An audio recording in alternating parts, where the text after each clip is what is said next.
Patuloy naman po ang pagbuhos ng suporta at panalangin kay Mang Dolphy at umaasa po ang kanyang mga kaibigan at mga tagahanga na haba pa ang buhay nito at mapapasaya pa ang mas maraming Pilipino. Narito po report ni Mark Salazar. Sunod-sunod ang pagdating sa Makati Medical Center ng mga kaanak at kaibigan sa showbiz ni Comedy King Dolphy. Ilan sa mga dumating sina Maricel Soriano, Carmi Martin, Edgar Mortiz, Smokey Manoloto, Charo Santos, Willie Revillame at Ay de las Alas. Magkita na lang tayo for Tito Dolphy. Ang namahal natin ng Comedy King. Bumuhos din ang panalangin para kay Dolphy sa mga social networking sites. Sa Twitter, nag-trending sa Pilipinas ang Dolphy at Pray for Dolphy. Nakiisa sa pagdarasal sina Sharon Cuneta, Ogie Alcacid, Jim Paredes, Raymond Gutierrez at City.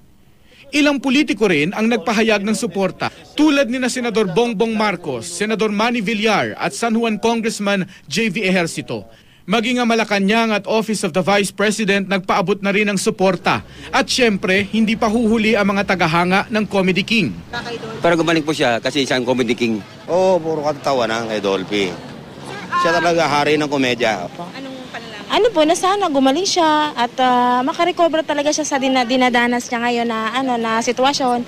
Tapos, yung humaba pa lalo yung buhay niya kung sakasakaling. Hindi nalingid sa kaalaman ng publiko ang humihinang kalusugan ni Dolphy. Dala ng katandaan, humihina na ang immune system ni Pidol. Sumailalim na siya noon sa bypass operation at inoperahan na rin sa kidney. Problema rin niya ang fluid buildup sa kanyang baga na nakapagpabigat sa kanyang paghinga. At nitong ang June 9, isinugod sa intensive care unit si Dolphy dahil sa pneumonia.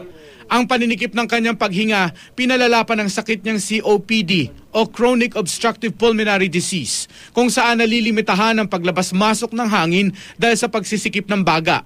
Noong Martes, sinubukan tanggalan ng respirator si Dolphy pero ibinalik din ito kinagabihan. Sinalinan din si Dolphy ng dugo dahil sa pagbaba ng hemoglobin.